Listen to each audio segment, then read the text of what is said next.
एक छोटे से शहर में मयंक और उसकी पत्नी नीता रहने आए थे। उन्होंने वहां किराए पर एक घर लिया था।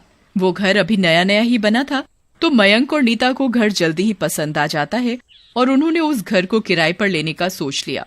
नीता, घर तो नया ही बना है और काफी अच्छा भी है। क्यों ना ये घर हम किराए पर ले लेते हैं। वाकई में घर बहुत ही खूबसूरत है, हम इसी घर में रहेंगे। मयंक और नीता उस नए किराए के घर में रहने का फैसला कर लेते हैं और अगले दिन मयंक और नीता किराए के नए घर में रहने के लिए आ जाते हैं। तभी उनके पास रह रही एक पड़ोसन आती है। आप लगता है आज इस नए घर में आए हो? हाँ, हम आज ही आए हैं। पर आप कौन हैं? कहाँ रहती हैं? मेरा नाम माया है और मैं आपके साथ वाले घर में ही रहती हूँ। फिर दोनों आपस में बातें करने लगती हैं और शाम भी हो जाती है तो माया नीता से कहती है, रात होने वाली है। अच्छा, तो अब मैं चलती हूँ।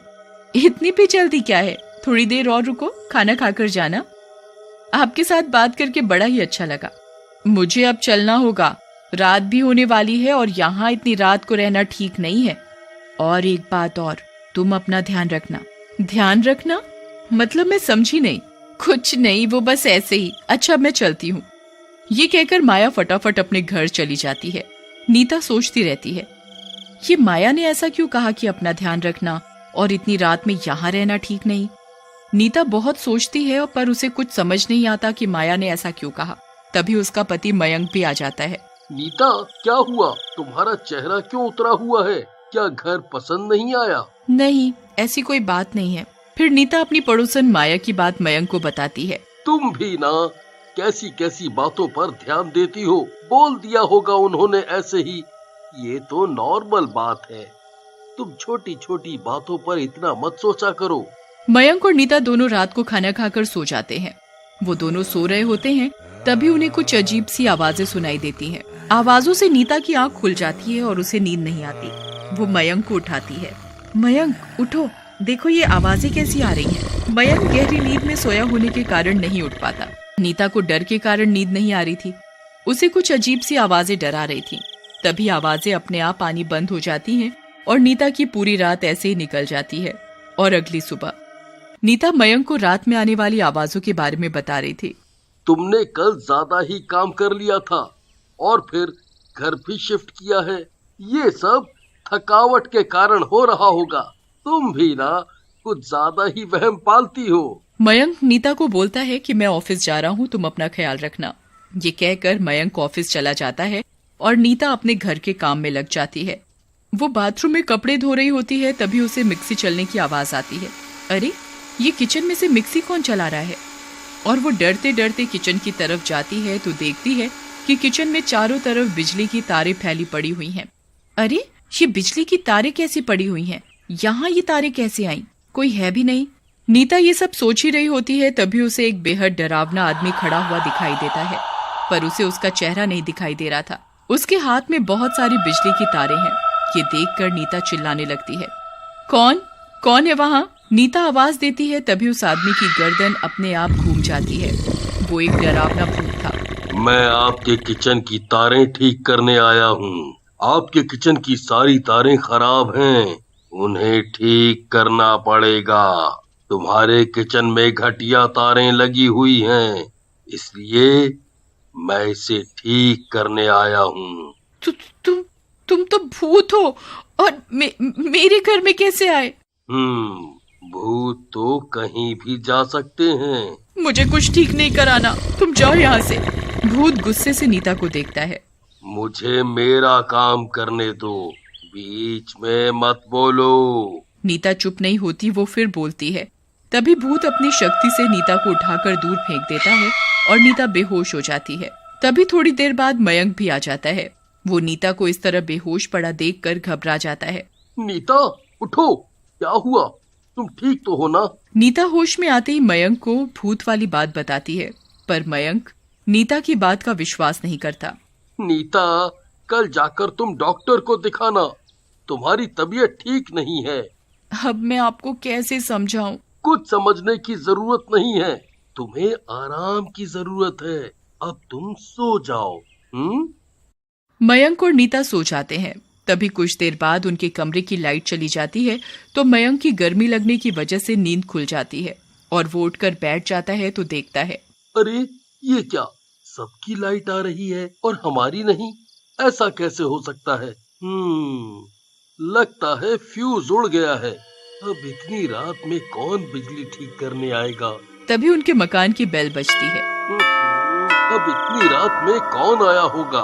फिर मयंक दरवाजा खोलने चला जाता है तो देखता है एक आदमी खड़ा हुआ है। उसके हाथ में बहुत सारी बिजली की तारें और बिजली ठीक करने का सामान है, पर मयंक को उसका चेहरा दिखाई नहीं देता।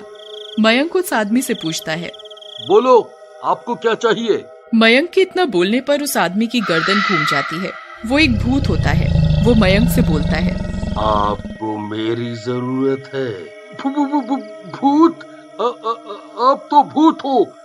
हमें आपकी कोई जरूरत नहीं है। आप चले जाओ यहाँ से।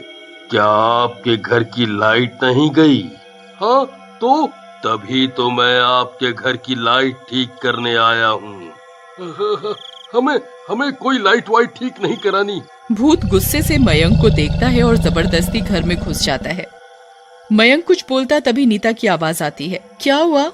इतनी रात में किससे बात कर रहे हो? भूत भी घर के अंदर आ जाता है। नीता भूत को देखकर डर के मारे मयंक के पीछे छिप जाती है और मयंक से कहती है, मैंने तुम्हें कहा था ना इस घर में भूत है, अब क्या होगा? मयंक भूत से कहता है, तुम जाओ यहाँ से, हमें कोई लाइट ठीक नहीं करानी। भूत गुस्से से मयंक को देखता है और उसे उठाकर दीवार पर जोर से फेंकता है और कहता है, मुझे मेरा काम करने दो। भूत कमरे की लाइट ठीक करने लगता है और गुस्से से कहता है, कितनी सस्ती तारें डाल रखी हैं, पूरे मकान में घटिया तारें लगा रखी हैं।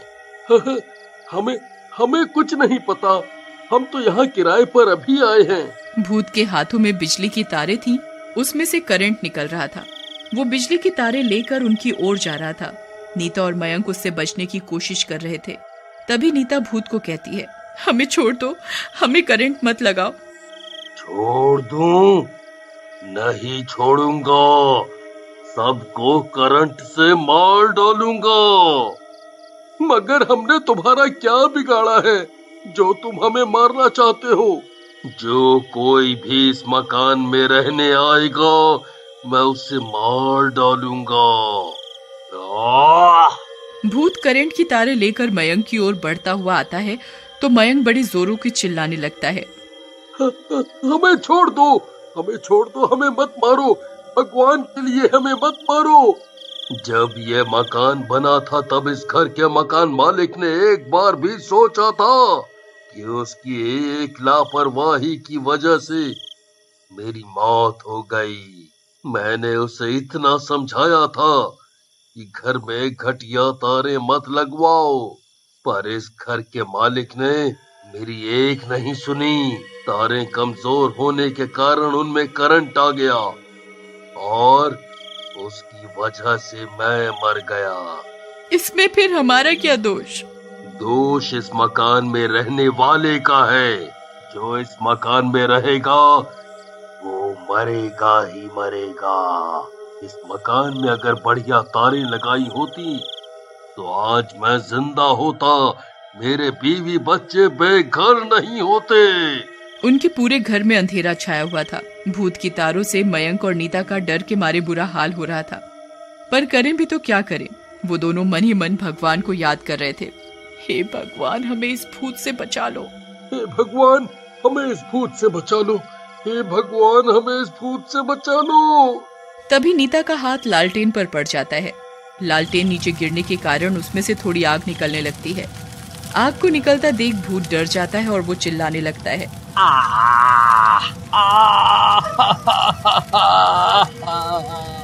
बचाओ बचाओ बचाओ, मुझे जलन हो रही है।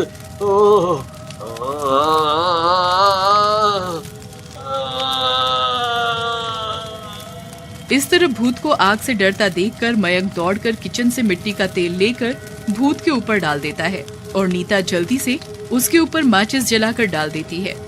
फिर देखते ही देखते भूत जलकर भस्म हो जाता है।